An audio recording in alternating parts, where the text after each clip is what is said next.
कि जिस प्रकार राष्ट्रपति को एक सिंबल के तौर पे यूज किया गया, जहां माननीय राष्ट्रपति महोदया दोनों हाथ बांध के खड़ी है, भारत के राष्ट्रपति का बंधा हुआ हाथ आज चुनाव आयोग को देखना चाहिए। आप बताइए, क्योंकि एक आदिवासी महिला है, इसके पहले दलित थे, उनके साथ इस तरह का व्यवहार होगा? हेमंत सोरेन आदिवासी है, वो जेल में रहेगा। जिनके खिलाफ असंख्य एविडेंस है, वो राजभवन में बैठे। इस राज्य में एनडीए की एक बैठक हुई अभी कुछ देर पहले, और बैठक के बाद कुछ बातें सामने आई हैं, बड़ा मजेदार चुटकुले की तरह। उनके कोई प्रभारी हैं वाजपेयी जी, मतलब अटल बिहारी वाजपेयी जी से उनका कोई संबंध नहीं है, क्योंकि कहाँ सूरज और कहाँ दिया। तो उन्होंने कहा कि इस बार भ्रष्टाचारियों के खिलाफ लोकसभा का चुनाव हो रहा है।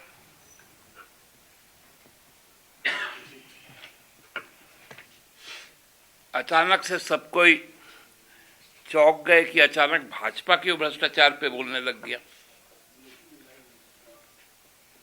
क्योंकि चुनाव लड़ने का पहला शर्त तो आज यही है कि जो भी भ्रष्टाचारी है वो भाजपा में आए और चुनाव लड़े, उसका पूरी गारंटी मोदी जी देंगे। क्योंकि मोदी जी के द्वारा जो भी सर्टिफाइड भाजपाई है, जो भी सर्टिफाइड भ्रष्टाचारी है, वो यदि भाजपा में आ जाए तो उसकी सीट की गारंटी। झारखंड में भी हम लोगों ने देखा, जो सीबीआई के आरोपी और कन्विक्टेड लोग हैं, उनको भी दिया जा रहा है टिकट।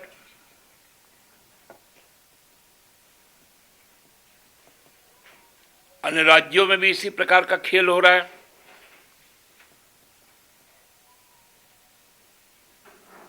हम लोगों ने देखा कि आंध्र प्रदेश में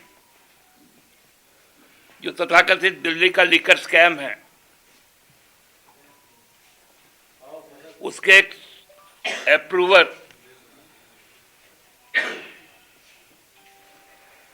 उनको उनके सहयोगी दल टीडीपी ने, जो वाईएसआर कांग्रेस के पहले लोकसभा सदस्य थे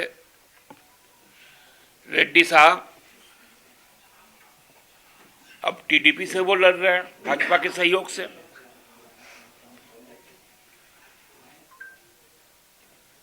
अजित पवार के लोग लड़ रहे हैं, नारायण राणे के लोग लड़ रहे हैं।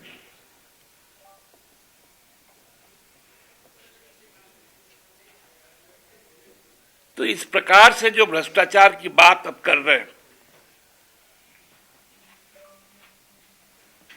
मजेदार तथ्य आप लोगों को बताए कि पिछले 2 दिन पहले प्रधानमंत्री जी तमिलनाडु गए थे। वहां के एक निजी चैनल को उन्होंने एक साक्षात्कार दिया। जब उनसे पूछा गया कि चुनावी बॉन्ड पर, तो उन्होंने अपने भ्रष्टाचार का किस प्रकार से बचाव किया। बोला, मोदी ने ही इसको गारंटी किया कि कोई भी व्यक्ति अपने स्वार्थ के लिए किसी को यदि पैसा दे तो उसका पता जो आप लोग लगा पाए, ये मोदी का कानून था। जबकि मोदी सरकार के जो वकील थे और एसबीआई के जो वकील थे, उनका कोर्ट में हलफनामा था कि कौन किसको चंदा दिया है इसको गुप्त रखा जाए, क्योंकि कानून यही है। मतलब चोर जब पकड़ा गया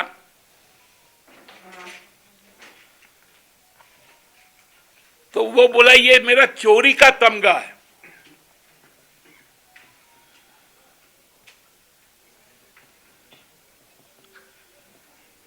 और आज पूरे माहौल को इस प्रकार बनाया जा रहा है।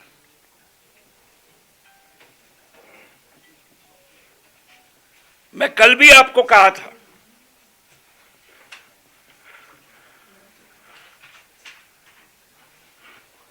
कि जिस प्रकार राष्ट्रपति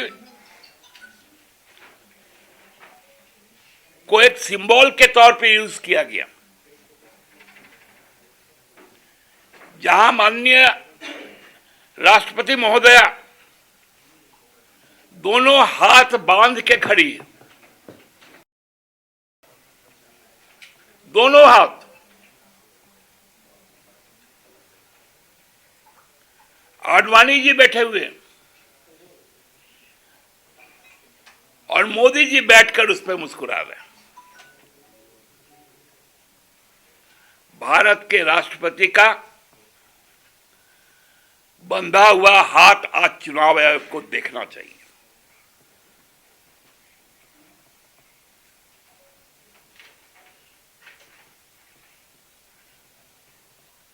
आज चुनाव आयोग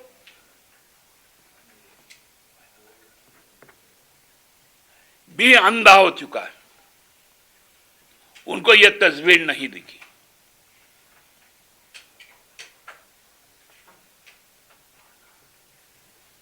क्या चुनाव आयोग जो राष्ट्रपति का चुनाव भी संपन्न करवाता है, वो राष्ट्रपति के बंधे हाथ को देखकर चुप बैठ सकता है?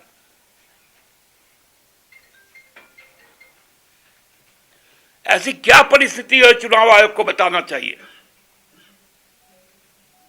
कि पीवी नरसिम्हा राव के पुत्र पीवी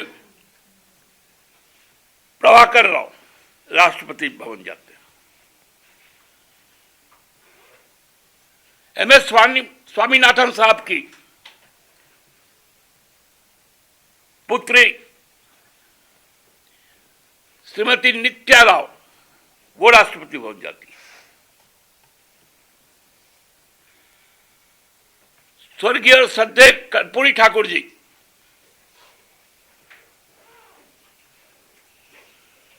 उनके बेटे श्री रामनाथ ठाकुर जी वो जाते हैं राष्ट्रपति भवन।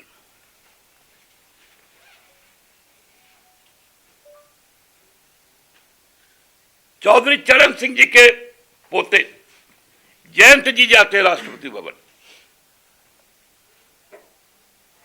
क्या आडवाणी जी यदि स्वस्थ नहीं है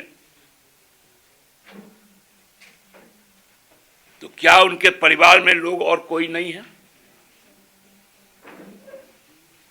कि वो राष्ट्रपति भवन तक जाए? या आडवाणी जी यदि घर पे कुर्सी पे बैठ सकते हैं तो व्हील चेयर पे जाए? कई बार ऐसा हुआ है। राष्ट्रपति को लेकर आए, पीछे तिरंगा लगा रहे, भारत रत्न भी बैठा रहे और अहंकारी राजा भी बैठा रहे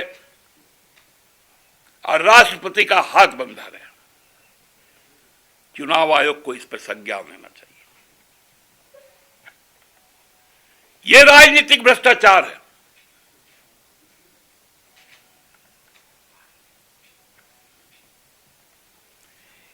लोकतंत्र पे इतना बड़ा राजनीतिक भ्रष्टाचार आज तक नहीं हुआ था।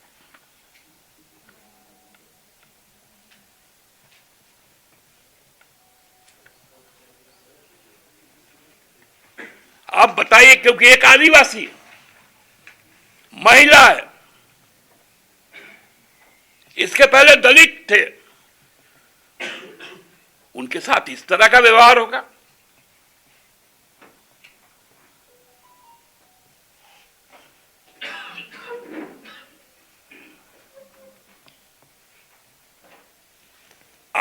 भ्रष्टाचार की नई परिभाषा गढ़ने का काम भारतीय जनता पार्टी कर रही है।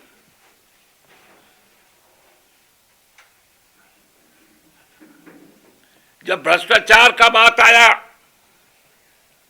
जब राज्य सरकार सजग हुई, तो यहां पर ईडी को घुसाया गया और यहां के एक व्यक्ति को निकालकर उड़ीसा पहुंचा दिया गया ताकि उनको एक संवैधानिक सुरक्षा कवच मिल पाए।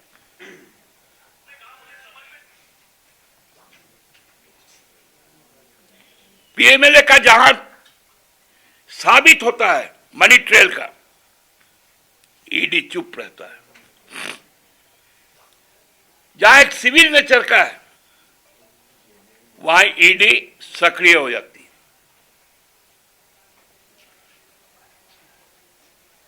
हेमंत सोरेन आदिवासी है, वो जेल में रहेगा।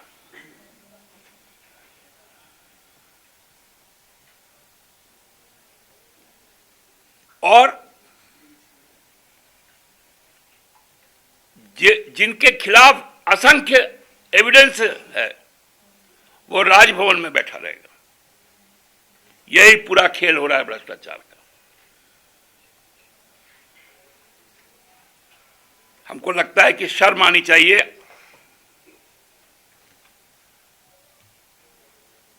भाजपा को इस भ्रष्टाचार पर बोलने के लिए। महंगाई पे बोलिए, बेरोजगारी पर बोलिए,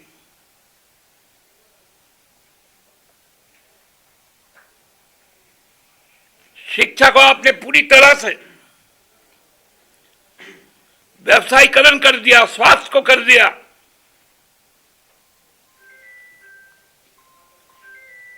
किसानों पर गोलियां चलाई।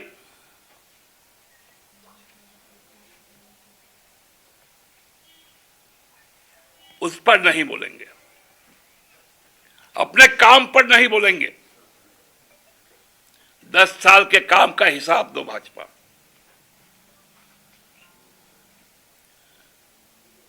लोगों को मत भटकाओ।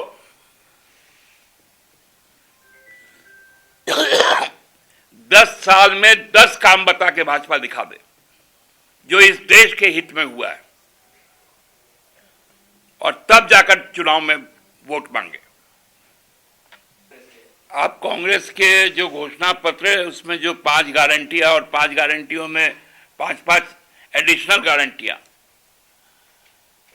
उसको आप शायद नहीं पढ़े होंगे। उसकी कॉपी मैं अपने कांग्रेस के मित्र को कहूंगा कि आप तक पहुंचा दे। तो फिर ने मेल आईडी ने पांडे जी का नाम से ही चल जाता है। ये तो हवा चलाने में माहिर है, तो वही हवा इनको वो दस्तावेज पहुंचा देगा। गिरिनाथ जी सेकुलर पॉलिटिक्स करते थे, सेकुलर पॉलिटिक्स के वाहक है। समझ गए कि पाखंडियों के साथ रहना नहीं।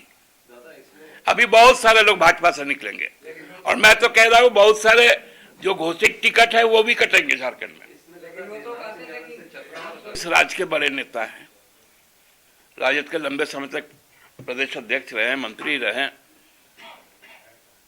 उनके पूरे परिवार का एक कालखंड रहा है गढ़वा पलामू इलाके में, चतरा के इलाके में। हमको लगता है कि हमारे गठबंधन में इससे बहुत मजबूती आएगी। केवल चतरा लोकसभा के लिए नहीं, पलामू जिला, पलामू प्रमंडल और उत्तरी छोटनागपुर प्रमंडल, सभी जगह पे इसका सकारात्मक असर होगा। तो को बाबूलाल जी क्यों नहीं बचाएंगे? उनको तो अपने पार्टी में लाए थे, उन्होंने ही उनको पहला विधानसभा भेजने का काम किया। फिर जब बीजेपी में गए तो यही बाबूलाल जी डुल्लू महतो को क्या कहते थे, पुराना स्टेटमेंट सब निकाल लीजिए। और उनको मल्टीविटामिन मिलता है। डुल्लू महतो जिस तरह के जो लोग हैं, मल्टीविटामिन का मतलब आप लोग जानते हैं ना, मल्टी का एम से शुरू होता है। वो मल्टीविटामिन जब तक बाबूलाल जी को मिलता रहेगा, डुल्लू महतो जी बहुत शानदार कैंडिडेट उनके लिए रहेंगे। मल्टीविटामिन